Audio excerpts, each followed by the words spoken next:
Hello, we are here and so excited. We have Tory, who just recently acquired the Haunted Sleeper Mortuary. Amy and I both watched this YouTube video that was filmed there just to kind of see the things that are going on at the location. That video on YouTube was Haunted Nights. Do you want to tell us your socials and where people can find you, watch videos, and where they can find the location? Because you do rent it out. I Please do do. share. I do. So we are on TikTok. You can find us on TikTok under Haunted Sleeper Mortuary. We also have a YouTube page, and you can look under Sleeper Mortuary. If you type the @ sign in the search bar and then Sleeper Mortuary, it should bring us up. We also have a website. It's www.sleepermortuary.weebly.com, and then Facebook, Sleeper Mortuary. We are located in Iola, Kansas. It's kind of the southeast portion of Kansas, a little town, little sleepy town. All right. I'm excited. One day I will get there somehow, some way. Yes, yes, yes, yes. Now, you said you just recently bought this mortuary, correct? Yes, ma'am. Okay, so did you know that there was activity going on there before you purchased it? I did not. Well, Oh, kind of. interesting. In a way, kind of. So I actually happened across this mortuary by accident. I had been kind of scouting for places for about 5 years. As you can imagine, whenever you're looking for something of that type of business, it's slim pickings. Like, there's only a select few buildings that would work for anything like that. I've tried and failed many, many, many times. This was actually the seventh building that I've tried to go after. But anyway, I was looking on realtor.com one day and I saw this building. It was not, it was listed as a residential area. Looking at the ad, I thought, this looks really familiar. It looks very similar to a funeral home that we have locally, because I do not live in Iola. I live about an hour away. But I was thinking, this looks very similar to something that we have locally. And so I researched the address and bam, I found out that it was a mortuary. And that's how I found out. My very good best friend, Stephanie, she owns McIntyre Villa in Atchison, Kansas. She is also a realtor. So I called her. I'm like, we have to go see this. She agreed. We went to look at the property. We were touring the property, me and her, my youngest child. And then the seller's realtor was also present because there was things in the building that they didn't want us to be messing with, such as the elevator. And they were there for like safety reasons. All of us, all four of us heard a disembodied voice, and that is what ended up ultimately. That's how I placed my offer based on that. Like right then and I, there.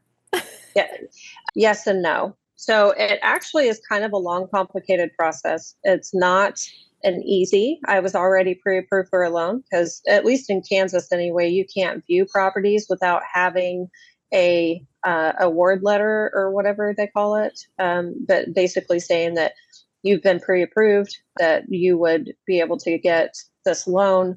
They won't let you look at properties without it.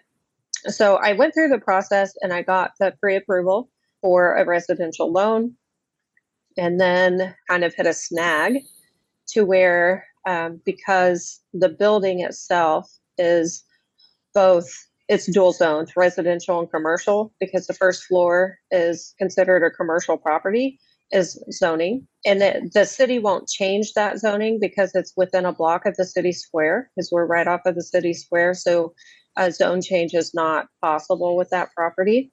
I no longer qualified for the residential loan for the purchase of that property. Overall, I ended up getting frustrated, and I'm like, this is it again. It's a no again. And I was heartbroken, but I started to think, because I already knew in my head that getting a commercial loan takes about 3 months from start to finish. the way that I thought it went in my head versus the way that it actually goes down are two completely different things. So anybody looking for a property, I'm here to tell you, it does not go the way that you think it does. With a commercial loan, there is also a lot of extra papers that you have to do. Residential loan, you just buy. Commercial loan, you have to show a business plan. You have to show financial projections. You have to do all of these extra things in order to even be considered or looked at for a loan. So one day I was telling myself, I looked at it initially in June of last year, a week in October of last year. I was sitting, well, it was probably August, tail end of August. I kept telling myself I was just going to go to the bank and see what can be done, because I could not let it go. This property would not allow me to move forward. My soul would not let it go. I was always thinking about it. I was so in love with it. I kept telling myself, I'm like, I'm going to go and I'm going to check it and just see what would be required. Right. And I kept putting it off. Like, okay, I got to do this. And I got chores and I got errands and all of these things. And then one day, Verizon went down. The phones would not work for like 12 hours. I couldn't do anything that I was doing. Like, I would go to the gym, for example, and like my workout plan is on my phone. I couldn't use it because I didn't have any. Basically, life kind of shut down for me as far as, not a bad thing. It wasn't a bad thing. That just goes to show you how much we rely on our electronics on the daily. But I didn't have anything else to do. And I'm like, you know what? I'm just going to go to the bank, because why not? Because I can't do anything else. So I might as well go talk to them. I was pre-approved within a week. Do you think your being so persistent on this location was because you heard the voice when you were there visiting, or do you think it was because you had been looking for so many years, you found a place that is cool? Like, what do you think was the reason why this felt so passionate to get this place? So I'm actually very excited to talk about this answer, because when they say that you don't choose the building chooses you, and I 1000% believe that, because unbeknownst to me, a little bit about my background. Prior to becoming an ER nurse, I worked on an ambulance. I worked on an ambulance for about 16 years prior to becoming a nurse. I worked in the county that I live in. I live in Crawford County in Kansas, and I got a job at the local ambulance service. Now, my boss took the place of his father. His father was running a call. He was a paramedic. He was running a call. He was transporting a child to the hospital. And when they got to the hospital, he had, from what I understand, a massive heart attack, and he had passed away. So when I was digging into the history of this mortuary, the last owner of the mortuary was Paul Friskel and his wife, Pat. In the late 80s, they had 2 daughters and 5 grandchildren pass away in a train versus car accident all in the same day. And Oh, one of those little kids was the same call that my boss was running. That was the kid. Oh, Yeah. So there's definitely a lot of tragic stories wrapped up in the history of this mortuary. Just unfortunate. I mean, I tell you what, those 2 people are way stronger humans than I am. I could not imagine losing 2 of my daughters and 5 of my grandchildren all in one day. Couldn't. it's I awful. don't know. Yeah, terrible. But yeah, that is it. All came full circle, I guess, is what I'm saying. and then it probably validated why you felt so strongly. Yeah, and I didn't know that at the time. I made my offer after I got pre-approved, and they accepted my offer 3 days later. That is when the 3-month long process starts. So it's not when you initially apply like I thought it was. It is after the offer is accepted. And you were specifically looking for a place to rent out for investigating. Yes. Yes. That was my intention. Yes. Oh, I can't wait one day. One Yeah. day. I would love to have you for sure. I know. And how did you get into investigating? I've been involved in the paranormal. I mean, it's always been kind of a part of my life throughout it. You know, things that actually, like, I grew up in a haunted house. Now, I will say within this haunted house, I am the only person out of the 5 total people that were there that ever experienced anything in that house. Like my father, he's not a believer in the paranormal, but he does 1000% support me, and he will show up and he will do the things. It's just not his cup of tea, which is fine. I completely respect it. He went to the mortuary and fixed a doorknob for me because I was like, Dad. And he's like, yes, Corey, I'll come. And then he's like, I'm getting old. I can't just fix stuff all the time, or something like that. And I'm like, I didn't really need you to fix it. I just wanted you to see it. He goes, I know. Aw. So yeah, I'm actually very lucky. I have a biological father, and I have my stepfather that I call my father. So whenever I refer to him as my father, that's who I'm talking about. He raised me from little, and my biological father is just involved, and he is a fan of the paranormal. In fact, him and my aunts and one of my cousins and my uncles, they did an overnight there. They'd never done it before.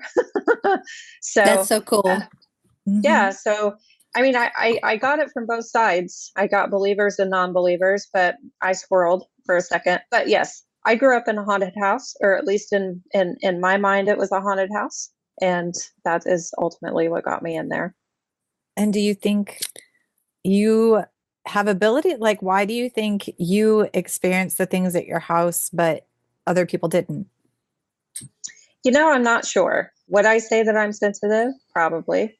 Would I say that I've communicated maybe more than the average person? I would say probably. Is it something that I openly admit to? No. But yeah, I would say so. Yeah. I would be interested to see you take the non-believing father in there for an overnight. Now, I would like to see that.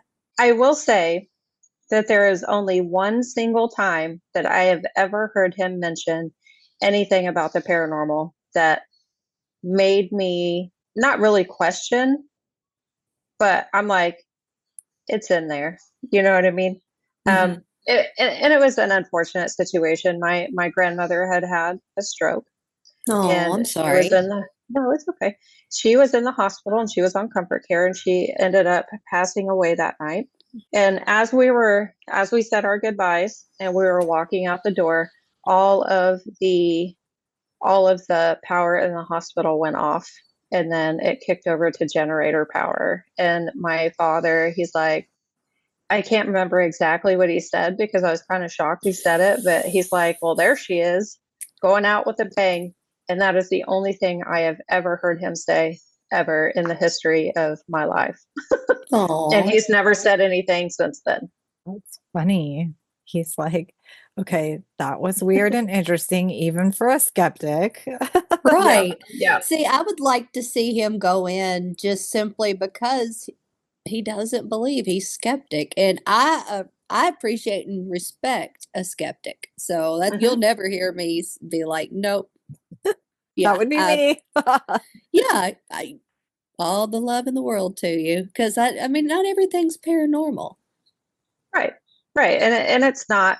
And sometimes I wonder if it's because in my brain, it's like, is it skepticism versus fear? Hmm. And which one does it really fall into? Which both I respect. Okay, Right. but I've seen you investigate. And I Hmm. even told Amy when I said, oh, I want Tori to come on, I said, she's a total badass. She kind of reminds me of Katrina, who is my favorite and Aw. Amy's favorite We because, love some Katrina around here. yes. And every show she's ever been on, who's the one that goes to the basement alone? Our Her. girl. I do it. Yeah. Exactly. Yeah. So it's funny you say that because I don't, and I've seen you investigate quite a few times. I don't think I've ever seen you seem afraid. I don't get afraid very, I wouldn't say I wouldn't say it's fear. I would say it's, well, maybe sometimes. Like you get like that little pit in your stomach and you question on whether or not you should really be there or not. And part Mm-hmm. of you wants to leave, but that's also the addiction at the same Mm-hmm. time. Yeah. I feel like that's more of a caution. I don't think Mhm. that's really being scared because you're still going to go for it. Yeah. I mean, if you want, a lot of people say you're brave, but am I really? Or am I just stupid? I mean, I'm just playing. the universe checks in every once in a while to see if I'm stupid. And yes, I am. That is the answer. Aren't Okay, we then You all know, just a little bit? yeah, exactly. Then all just three of those, us. Hey, just those little life lessons that keep coming back to haunt us. And yeah, I'm still stupid every single time. just like Yeah. last weekend, we slept for 7.5 hours peacefully in the demon house, you know? So, I mean, and I sleep peacefully, usually whenever I go places too. Yeah. I will say that the vibe of the mortuary is very good. I've not ever come across anything that I would say was threatening or mean or any of that. Like love it is a that. very cool, calm vibe. In fact, I am 1000% allow children to come. Like if their parents want to investigate with their kids, and they're always asked like, is it okay if my 14-year-old comes? They really want to come, because a lot of places have rules against that, Mm. which I understand and respect. I'm not that place's owner. I don't know what hazards they have there. I don't know what lurks in the house or whatever. I just know that for me and for the mortuary, that everything is seems to be very benign, peaceful, loving. Like I said, I've not. Now, I mean, we get the occasional FU and get out of here. And also, we're over there annoying the tar out of them by being in their space and, what is your name? Touch this for me. Get out. No, I've thank you. But done you this touch that red top. 1,500 times. I've Yeah. told you my name a million times. And you know what? If people do not think that spirit is like us in a lot of ways and sometimes do not want to be bothered just like we don't, then you probably Mhm. need to think again Yeah. because Yeah. it's the same. Yeah. And I explain that too. It's like these are people too. Like Hmm. I've seen people freak out because, oh my gosh, they said my name. But also, Yeah. why wouldn't they know your name? Yeah. Like you've been walking around here for the last 2 hours and people are talking to you and they refer to you. Why wouldn't they know your name? Actually, I'm kind of happy they do, because now you know how to address each other, and that's Hmm. rapport. That is how you establish communication. That is how you create comfort, and that is how you create It conversation. would be like going to Walmart and speaking to someone and just like them standing there looking at you. And then when they speak to you, just taking off running. I don't, I don't get it. That's Yeah. what you're there for. Yeah. Yeah. Yeah. Do you remember the very first time you investigated there? Did you get anything? Because I Oh my always gosh. feel like when Yes. I go somewhere the very first time it's ever been investigated, it's usually pretty quiet. It was pretty lit the first time that I went in. The day that I bought it, Stephanie, my realtor slash bestie, we had kind of a celebratory night, and it was me, Stephanie, my other bestie she drove down from North Dakota at 6 months pregnant to show up for me. And yeah, she left work at 5 o'clock on Thursday evening, and she was there by noon on Friday. And then my other bestie, Melissa. So we all stayed that night in the mortuary, and we were giddy like schoolgirls, running around. And of course, we had naps and conversation or whatever. That is probably when the most epic EVP, I about said VIP. I mean, but that is like one of the most epic EVPs that have come out of the building that I've heard thus far. I do have it posted on my TikTok. We were up in the flower room, and Stephanie was running a Panasonic VR60 on the EVP. It's weird because it sounds like two spirits talking to each other. There's two different females, two different EVPs. but they're back to back, like they're talking to each other. And one said, "Are they dead yet?" And the other one says, "They're cold." Now, initially, people are like, "Oh my gosh, like, what are they talking about?" But it makes sense. Like, you're in the flower room where they made flower arrangements. There could be dead flowers.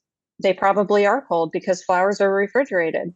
It's just like little things that I didn't find that threatening, I guess. And that's why I say I just don't know what the line is where you would consider something bad versus good.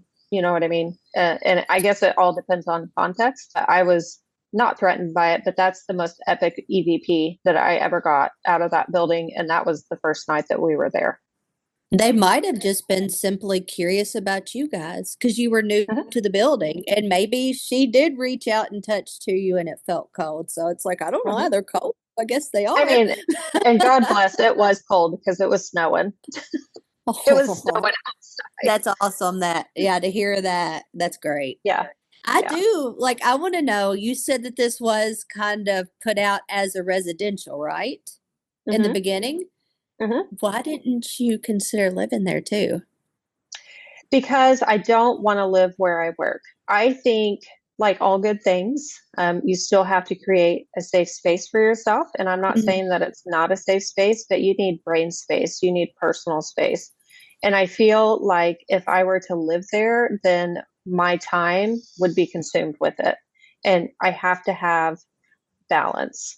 I think everybody should have balance. Now, is that against anybody that chooses to live on their property? No. For me personally, I have to have balance. I don't want to get to a point to where that's all I do and all I think about because I'm a mom, I'm a nurse, I'm an author, I'm a sister, I'm an aunt. I have Right. all of these roles, and not only that, but with it, being a mother, I want to respect the space of my children as Mhm. well. And I don't feel like that would be very good for her because she does have a lot of fear, which is Mhm. fine and healthy. And Right. we're learning not to be afraid, but to immerse her in an environment like that, I feel would be very unfair of me as a mom to do. Mhm. So I won't ever live there. I will have epic adventures there. I respect that answer, but if I was your daughter, I'd be like, "Mom, it's Yeah. okay. We can live there." Yeah. Do you But know I respect that answer, yeah. do you know did any of the previous mortuary owners live there? Yes. The person that I bought it from, he lived there on the second floor just shy of a decade. He bought it in 2016, sold it in January of 2025 to me. So 9 years he lived there. Wow. He was, as far as I know, the only family that lived there. I do know that it was common for mortuary owners to live above their businesses. Mhm. I can't say that that didn't take place, but I can't prove that it did. It's kind of an impasse. I Right. do know that the first entity to go in there after it closed as the mortuary in 1998 was a co-ed college dorm for the local community college. They remodeled the second floor. And this is kind of another interesting story that comes out of it. There is a group that was investigating and they heard talking coming from the elevator shaft. It was Spooky Okie out of Oklahoma. They heard talking coming out of the Oh, elevator okay. shaft. The Yeah, I know her. Yeah, Gina, she's super cool. And, like I can't verify because I wasn't there. I go by what they tell me. But I mean, later in like a different thing that I was doing on TikTok, I was talking about the situation. And she said, yes, it was distinctly a male that they heard talking in the elevator shaft. The previous owner was over getting his mail. We have become pretty good friends, I would say. He found out what I'm doing with the building. He's 1000% supportive. He still has a set of keys to it. He helps me out if I need it. One of his questions, did the group have a good night or whatever? And I was talking about the elevator shaft. And he said, this was a college dorm, right? And I said, yeah, I do, because I found that in the history through the newspapers. And he said, do you know why it's not anymore? And I go, no, I saw that it was, and then it wasn't. And that's all I know. But I feel some information coming. But he said that, and he was born and raised in Iola, so he's been there his entire life. He said that the college kids, when they moved in, they started reporting paranormal activity to whoever they report that to. I don't know if they have like hall monitor. I don't know. I don't know what the situation is, but they were reporting this paranormal activity. Nobody was really quite believing them, I guess. And they said one night, one of the students jumped down the elevator shaft and ran down the street, and it was said that he was possessed. Now, I can't verify this story. I have not found it in any newspapers. I have not seen anything to give credibility to this story. Not saying it's false. I'm just saying I can't prove it. But what I can prove is that it was only a college dorm for 3 months. Oh, that did not last long. No. So he wasn't hurt. I was going to say, okay, she's going to tell me somebody fell down the elevator shaft, and yeah, that's what happened. But no, Yep. they just didn't. I Wow. don't know The whatever came legend. of it. Yeah. I was told that all of the college students moved out that night and never came back, Oh, wow. which I cannot, like I said, I can't verify it, but I can verify and I can prove that it was a college dorm for 3 months. Man, I wish you could If you find one of can them. verify and you can prove, reach out to us. I will. I will. No, There's still a lot of anybody. research. Yeah. Yeah. There's still a lot of research to be done, and I'm always looking and I'm always hunting and searching, and because I'm a nerd. I like to research, and that's what I do in my spare time. So on the other flip side of it also is I had to deal with the police here recently for just nothing, something benign. It really was just benign, but it was something that needed to be done, right? And so the police officer, we got done talking about what we needed to talk about. And then he was talking about the paranormal, the particular situation that we were dealing with. He's like, well, I'm a skeptic, but he had been a police officer for a long time. And I told him that if him or any other officers were working today and they've never been in this building, openly invite you guys to come in the event that there's an emergency, and that so you guys know what you're walking into, right? So you kind of know the layout of the land. So you like, if you had to come in here for somebody, then you wouldn't be completely lost, because it's big. Like, it's a big building, 15,000 square feet total across 3 floors. Each floor is 5,000 square feet. It's huge. So I'm like, if you want to come check it out, you can.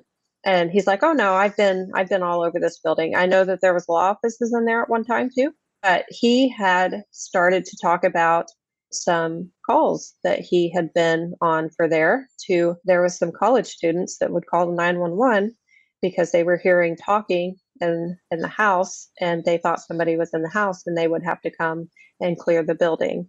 So there's 2 separate people that have talked about the college kids that resided there. I can't prove that it happened, but I can prove that they were only there for 3 months. I mean, there has to be some Wow. validity to the 3-month thing. Come on. Yeah. So after the college students left, from everything that I can tell through the newspapers, there was like a series of stores. I think one of the stores was like a basket store where they made, like, I don't know, like gift baskets or something. They were there for maybe a month. There was a flea market there that was there maybe 4 months. There was a photography studio that was there for a month. Nobody really stayed ever. Wow. Except for Yeah. the guy that lived there for 9 Yeah. years. Yeah. So, and I kind of talked to him about that. I asked him about the activity, that if he had any, because now I'm curious. I'm like, I heard this thing. I'm looking at the history. I feel like there's a reason that nothing has ever stayed in there longer than, a month, 2 month, 3 month time span. I think maybe the longest building was, or the longest business was like 6 months, maybe. So I'm like, have you experienced anything? And he talks about on the 2nd floor that he would see a shadow person almost nightly across the hallway. It would go either direction because the way that the mortuary is set up on the second floor, you have two living rooms. I call it the small living room and the big living room. So his TV was in the small living room, and in between the two living rooms there is this giant long hallway where there's 5 bedrooms and 3 bathrooms spanned across this long hallway. So at the very end of the hallway, that is where he would see it cross. He said that he has had his fair share of paranormal experiences outside of that home. He lived in several homes that had activity, and he said that I don't know that it didn't exist. I just don't know that I paid attention to it because I was desensitized to it because of the previous places that I lived, which is fair. Every time I catch something or somebody catches something, I text it to him. I send him a text message with the link so he watches all the things. He listens to it. He's like, my God, he's like, I can't believe all of this stuff is happening. He's like, that I feel like I probably ignored. He did talk about one time where he was working on one of the fireplaces in there. He didn't see anything. He didn't hear anything. But what I got from the conversation is that the room just felt occupied. Like there was, like the environment was different. It was just weird. And he started to sweat. He started to get nauseous. And at that point, he got his shit or his stuff and he left. He bounced. He's like, I'm out. And he said that's the only time that the building ever scared him out of there. That was one of the more notable times, I guess. I swear all the time, by Well, the way. yeah, it's fine. I was like, You oh s- gosh. No, No, you're fine. good. I noticed how you said he didn't, or thinks maybe he didn't notice some of the stuff. Do you think maybe the activity has become more open and a little bit more frequent since there is investigations going on in there now? I'm not sure. As far as I know, the building was never investigated prior Mhm. to me in January. I think there's a learning curve, in my opinion. I feel like the spirits are learning how to interact with people, how to use equipment. I don't know what it's like over there, but I imagine it's just like anything else on our side. Like you get a new vacuum, you see it, and you're kind of checking it out. And I mean, maybe programs like Audacity, for example. You just never really Ah, know. Right? might take you a minute. Might take you a minute to figure it out, but they use their spirit Google and they figure it out, whatever it is. But I do think they're still learning. Now, I think that when I initially went into the building, I feel like the communication for me was a lot more than it is now. Why that is, I'm not sure. I hear a lot of disembodied voices while I'm there, a lot. Stella's heard them, or my youngest has heard them. People that come in and investigate, they do hear them talking, which if you watch the Haunted Nights episode when he was talking about how it just sounds like you're hearing one side of a conversation and it's just like Mhm. wah, wah, wah, wah. That is what people describe 9 times out of 10. It's not as clear. I've caught full sentences. We've caught full sentences on recorder, but not everybody catches that. And I'm not sure why. When I investigate it, I've been trying since January to get them to set a REM pod off and they just will not do it, but they'll do it for everybody else. So I don't I don't know what the antecedent is for activity there. However, I think that's the best part. I think that's what makes it fun. We're Mhm. learning about them and they're learning about us. And I'm not going to be the same as you. Like if you come and you walk in there, you may have a vibe that they vibe with better. I don't know what the antecedent is. And I think that that's one of the cool things about the paranormal is trying to figure it out and figure out the whys and hows and what force. I do know that people have good nights there. I have not had anybody walk away without having any experiences at all. I know it's going to happen, but that's kind of the nature of the beast. Sometimes you walk in and you have a really good night, start to finish, paranormal off the charts, and then sometimes you will go to the same place and you will not receive one single thing ever. That's okay. I'm okay with it. It breaks my heart for them, but that's just the way it is, though. Yeah, but anybody that is truly in this for the right reasons will realize Mhm. that they are not there to entertain us. It's Yeah. all in. I mean, you appreciate what you get. I never go in anywhere expecting anything. So if nothing happens, it's okay. In the worst case, or in the best case, I guess we should say, because I enjoy it, you get to see a cool new building. Yeah. Yeah. And So, I agree. I agree. And eh, I guess when I say I'm okay with it, it's not like I'm scared that it's going to happen. I know it's going to happen. And my what do you want to call it? I, I just I just want them I just want people to know or to see or experience how cool that building right. truly is. I mean, it's so cool. It's so cool. I think from the I'm so Haunted in love. Nights, their episode, the two things that I loved the most were they caught a whistle, which And was I caught cool. that same whistle. I heard, yeah, it's on your TikTok. And the second thing was the balloon, but I was confused by the balloon. Did it have like sand or something in the bottom? So it's a lighted balloon. It has one of those like little LED lights in it at the bottom that's fixed on the balloon. It doesn't free float in the balloon. It's just fixed. So it creates like a weight at the bottom. So that's why it never actually went anywhere. It just stayed. Makes sense. I know, I was Explained. confused. I'm like, why is it Explained. standing up though? Yeah, because there's a light in there. Got it. And so if anyone wants to watch that episode, the balloon moves so much. It's good. Yeah, it does. And it's done it for me and it's done it on command for me. I have actually I blow up balloons and the group that walked in there tonight had like 5 balloons blown up for them because I know that's Nice. something that happens. So I just kind of leave them about. I know. I wonder if it's a kid. We do have children. Yeah, that would make Aw. sense. We do have children, or at least I think we do. I mean, as you can imagine, there's been a lot of services that involve children, unfortunately. Yeah. That's just unfortunately part of it. I believe it was Spooky Okie that they were doing like an EVP session with the Haunted Doll Claire, and they asked if you want to go on a tour, and you heard, I think it said like yes or something like that, and then you heard like these little tiny feet like run away. It was the coolest thing. It was just like, Oh, yeah, Aw. because a haunted location isn't enough. There are also haunted objects there. yes, there is. I There is. love Why it. not? Hmm. And part of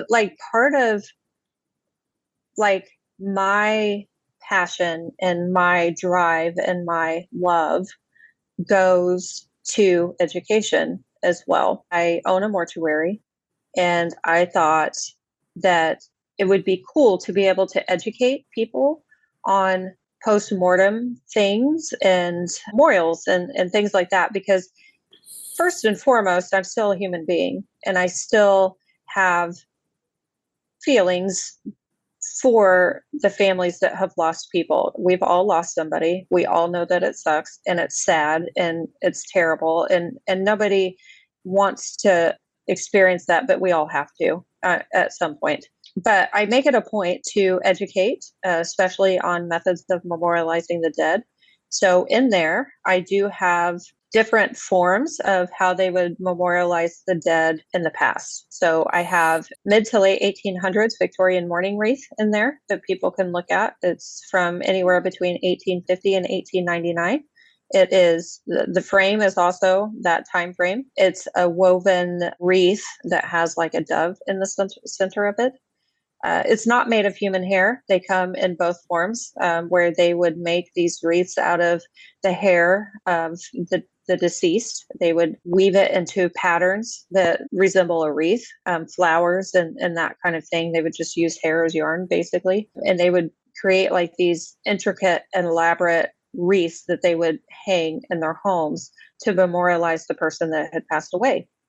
I also have a 1920s version of that, which would be, they used to take pictures of the services or the deceased. In the, like the one that I have in particular is a casket, and it has a bunch of flowers, and it has a big picture of the person that died, which was a woman. And it's just like this big, beautiful, flowery, elaborate funeral. And it was so gorgeous. And but that's how they would memorialize the dead in the 1920s. They would take pictures of that and they would hang it on the wall. The frame is also from the 1900s. I also have another version that I don't know the date on it, but it was a memorial photograph for a child. And it has like the layette of the child in it. And the hair on the depiction is the hair of the deceased. So it has real human hair in the frame. And, but it's just different methods that they use to memorialize the dead. And I think that I mean, we're talking about death and dying, so this sounds kind of bad, but it's kind of fun to educate people on what they did back then, because death back then in the late 1800s is not the same as death as it is today. Death was very common back then. Children dying from diseases was common back then. We don't have that today, or at least not to the magnitude that they did back then. Not saying that they got desensitized to it, because obviously it hurts. We wouldn't have memorial photographs if it didn't. But I think that like coping mechanisms back in the late 1800s versus today were completely different. Postmortem photography is another example of that. I have not gotten my hands on any of that, but that is the plan. If I can find some true postmortem photography, that is something that I would like to display in the mortuary as well. So on the fence about postmortem photography. Mm-hmm.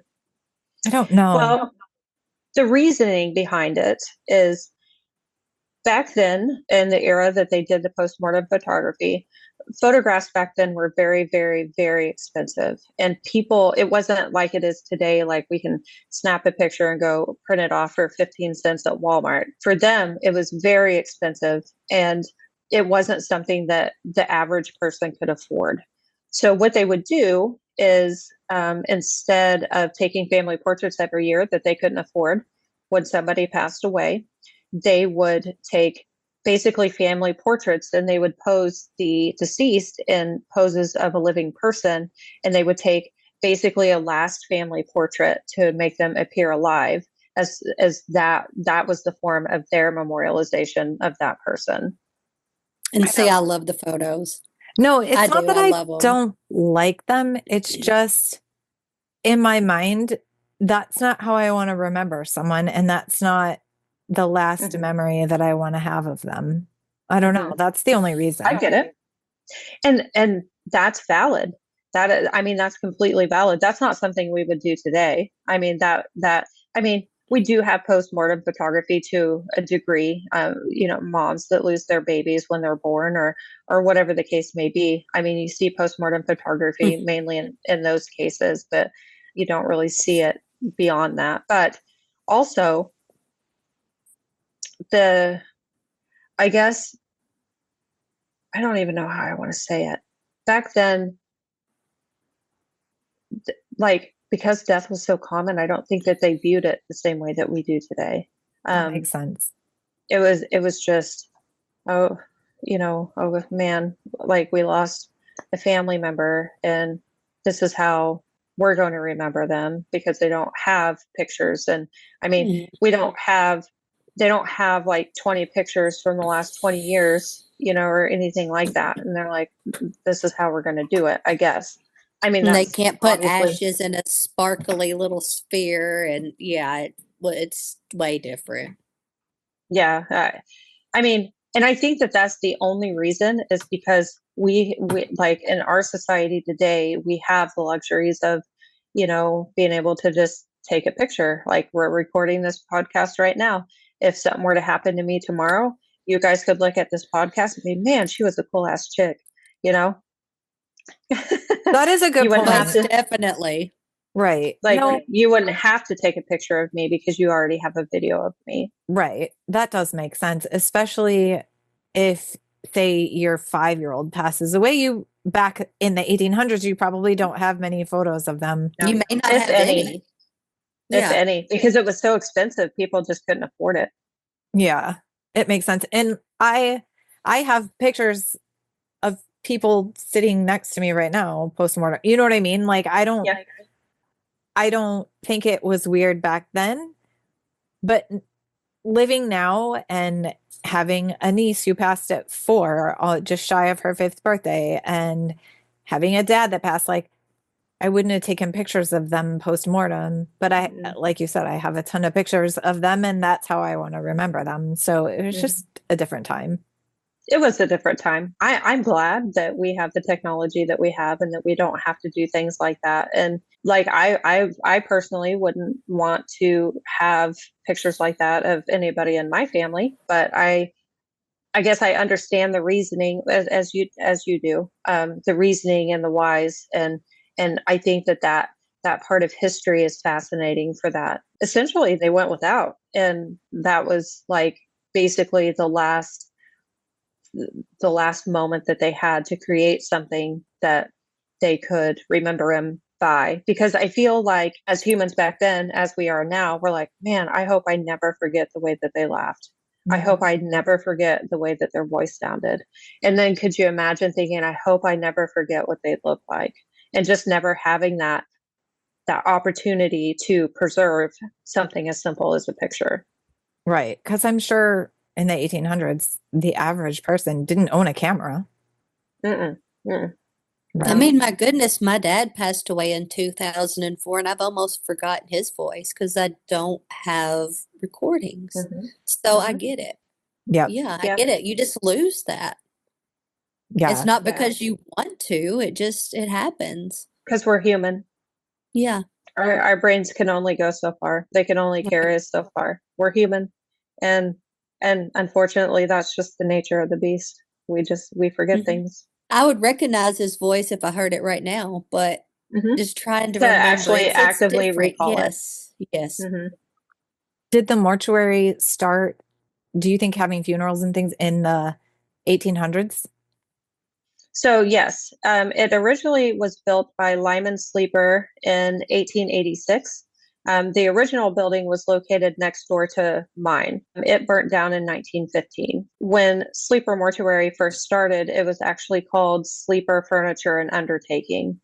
So a lot of the times back in the late 1800s, you would see furniture stores combined with mortuary services. I speculate it's because they made their own caskets, because they were furniture makers, and it was kind of a way to, I mean, if you have the talent and you can sell it, then why not?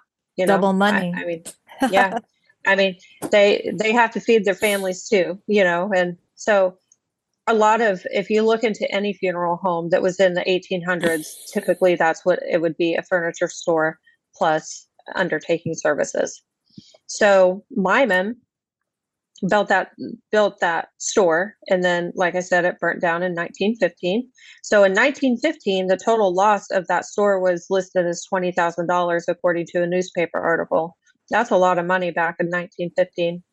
I mean, he was a very well-respected man. He was a very talented furniture maker. People would travel from all over to get his furniture. They would travel to Iowa to get his furniture. I wish I could find a sleeper piece, but I don't think that I will ever find one. And I wish that I could, because that would be so cool. But when he died in 1915, his son, Alan, or also known as A.R. Sleeper, took over the mortuary.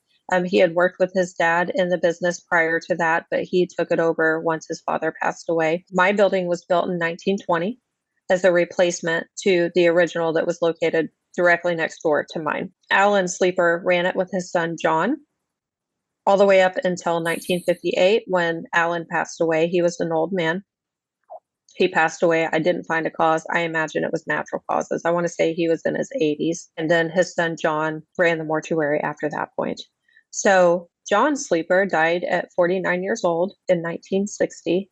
He was on his way back from transporting a body from Kansas City, and he fell asleep at the wheel and he rolled the hearse and he passed away in that accident.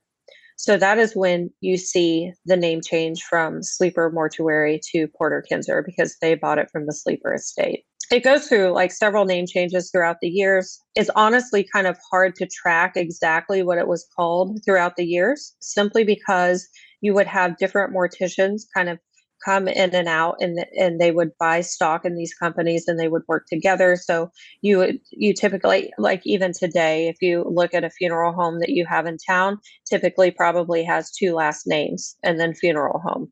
It's no different. It was no different back then. So it was kind of hard to track. Pat and her husband, Paul, bought the mortuary in, I want to say 1965, 1970. All of the history is outlined on the website. I'm just kind of recalling it from memory, which sometimes I'm good at and sometimes I'm not. It just depends. But they had it all the way up until 1998. Now, in the late 80s, early 90s, they did combine with another funeral home there in town, the Wall-Yoakum Funeral Home, and they had two locations from like the early 90s all the way out until 1998 when it closed. And so it served as a mortuary for almost 100 years. There's a lot of grieving that's been in that building. I've found some wild stories in the history of that, but sad stories, just a lot of, oh my gods, you know what I mean? Just things that it just sucks, like for families, but also at the same time, remembering those people is important to me. Their stories matter. Their lives mattered. They matter to me. And if you come to the mortuary, you're going to hear about them. So because that's one way that we can memorialize them and talk about them and remember them because they matter to me. So I love that. Me thank too. you. Well, and when I heard that you were doing this, I got very excited for you and just for the community, you know, because I know that you're doing it for all the right reasons. Thank you. I definitely try. I definitely try. I know that there's stories out there that are very touchy, very sad. The story of Paul and Pat's children and grandchildren, that is a terrible story. And I do know that they still have living children that live locally. And the last thing that I would ever want to do is to bring up something that they don't ever that bothers them. I would never want that. But also at the same time, they were people and they mattered. And I think sometimes when people hear these stories, especially coming from a business stance that I do and what I do with that building, I think people may misinterpret the reasoning behind telling the stories, and they think that there is an ulterior motive behind that, which is valid and understandable. Totally get it. But I hope that in the time that I'm there, and if they ever come to see me, that they can see that I'm genuine. And I tell these stories not because I want people to capitalize off of it or sensationalize it, but because it's more of the 1800s Victorian mourning wreath. Only this is the 2025 version and a verbal one. Have you had a medium come yet? I have. Did it validate anything? Yeah, I would say so. So this is a very funny story, and I can't believe I'm going to tell this on live, but I'm going to because it's valid and it's relevant. So she was doing Estes up in the flower room. When I say she does Estes, she uses the white noise to channel information that she's getting. Not that she's getting that over the white noise, but that helps her channel intuitive impressions that she's getting that she then says. But she can't hear you because she is under Estes, right? So they're up in the flower room and she's, doing her thing, and I'm standing on the stairs, and I leave. I'm excusing myself to go to the bathroom. I don't announce it. I just go upstairs and I take, because both of our children were there, I take the kids upstairs and they're down there doing their thing. I go to the bathroom and I come back. My friend's husband said, "Tory, Lyman told on you," because this man identified himself as Lyman. And I'm like, "What do you mean?" He said, "Lyman said you were pooping in the bathroom." And I was. I was. There's no way she could have known that at all. There's no way. So yes, I have had validation. I'm putting myself out there, but it I is love what that it is. story. Let a girl poop in peace. Right? Why are you spying on me, Lyman? Right? Get out of here. Lyman, don't go in the women's bathroom anymore. Right? That's Why are you nasty. spying on me? But But it is validation because I was on a completely separate floor. There is no way that she ever would have known that's what I was doing. Nobody even knew I was going to the bathroom. Right. So Oh, that's an amazing Nice. story. You got to keep telling that one. but he Nice. told me. Yeah. I'm like, well, here it is. We're amongst friends. Yeah. I don't think I have any more questions. Do you, Amy? No, but I'm so intrigued. Like, I could think of more, but yeah, I want to come now. You should. Kansas I City need to. Airport's only an hour and a half away. Okay. We're going to end this with something fun Oh, Got it. called Let's do it. a 60-second speed round. Okay. Okay. Amy, do you have the questions? right here in front of me. Okay. I'll go first and then these are like rapid fire. Okay. Rapid answer. Yes. I Okay. mean, doesn't have to be, but sure. Rapid Let's enough. make it fun. Yes. Don't really think about it. Yeah. Okay. How tall are you? 5 foot. What's your favorite ice cream? I don't really have a favorite, but it can't be chocolate. Dog kisses on the mouth, yes or no?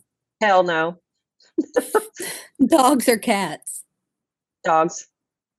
Books or movies? Books. What was your first job? I was it was McDonald's, I believe. McDonald's or Sonic. Ba-da-ba-ba-ba. But Yeah, I have Alzheimer's. Is I can't that remember. is that McDonald's? I don't know. That song you just hummed? Ba-da-ba-ba-ba. I'm I don't know. loving it. Yeah, it's Is it? McDonald's. Yeah, it Oh. is. Oh, okay. Learn something Because new at every day. BK, you can have it your way. You No, rule. Yeah. no. Text or call? Text. How long does it take you to get ready in the morning? 10 minutes. If I curl my hair, 30. Worst subject in school? I would say American government. Okay. I wasn't really a fan, although I do have a bachelor's in justice studies, but different. I don't So like if political anything. Like when you're talking about political parties and what they each do for it, like so boring. I can't take it. you understood, I get it. So if you have a hair in your food, are you going to go ahead and eat it or are you going to Hell sit it? no. That was quick. Nope. Yeah. Favorite Especially if it's season? short and curly. I'm out. No, thank you. Yeah. I'm leaving the table at that point. Right. Favorite season? Fall, spooky season. Ooh. Name one of the seven dwarfs. Sleepy. Favorite movie genre? I don't watch TV. If I had to pick, I'd say probably horror movies. Nice. Nice. What's your favorite junk food? Ooh, Milk Duds. Oh, have you ever had those in popcorn? I Ooh, have. no. Oh, I will though. so good. Milk Are Duds you? are amazing. Yes. Are you typically on time? Yes, I like knew I you am were anal gonna say retention you on are. time. I knew it. Yeah. I had a feeling. What city would you like to visit? New Orleans. Nice. Something nice that you did for yourself recently. I don't. I really don't. I bought the mortuary in January. I would say Oh. that was a big Tory win. That's gonna be our best answer ever. Like, Yeah, but go do something nice for yourself. Go pamper Oh, yourself. I got my Come nails out. painted the other day. It's nice. I They're did do pretty. that. Thank you. Black. I mean, it if was makes anything black different. heart. I mean, I just got black everywhere. same. I like black. Pink. Pink is a good one too. Pink and black together is even better. You got that right. Correct. All right. So, Haunted Sleeper Mortuary on TikTok, like all the socials, Facebook is just Sleeper Mortuary, right? Right. It's all just Sleeper Mortuary with the exception of TikTok. And the reason why I did that was because I didn't want people to think I was an actual funeral home, Oh, like spying on their stuff. Because at first I'm like, people think that I say Sleeper Mortuary as a play on words, like I'm talking about dead people, like the sleeper dead, but it's Mm-hmm. just an epic surname. It's an epic surname. Like I hit the surname lottery in that regard. But I did put haunted on TikTok because I didn't want people to mistake what I was doing, I guess. yeah. I like that you went back to the original. Yeah. That's where this whole story started. That was kind of a Mm. tongue twister right there. Um, that is where this story started. If it was not for Lyman Sleeper in 1886 building his mortuary, we would not be having this conversation today. Right. I love it. The perfect name. Yeah, I went back to the roots. And Mr. the whole Sleeper, may story, you sleep in peace. There you go. right? Right. Now he's Yes. bugging me at the mortuary and spying on me in the bathroom. That's what he's doing. The really cool parts that I really like to wrap like podcast up with or interviews is the fact that we're sitting here talking about it and you guys are now a part of Sleeper Mortuary history. You're part of that story now. And it's going to be forever ingrained in the future. Now Yes. you guys are built within the history of the mortuary, and I love that. I love it too. I love it 3. Yeah. Um, yeah, that's just an awesome opportunity you come across. And I'm glad that you are doing the right thing and keeping it up and letting the history be told. You can't beat that. Thank you. Thank you. Yes. All right. Well, next week will be a non-mini-sode. So we'll meet back here in a week. And thank you so much, Tori. This was great. It's Thank you been for awesome having me. getting to know you. Yeah, for sure. I appreciate the opportunity. I will talk about this mortuary every chance I get. I love telling the stories and I love meeting new people. So thank you for the opportunity and having me on. You guys have been a treasure. Yes. Oh, All right. Well, thanks, everybody. We'll meet back here in a week. And bye. we'll talk to you then. Bye.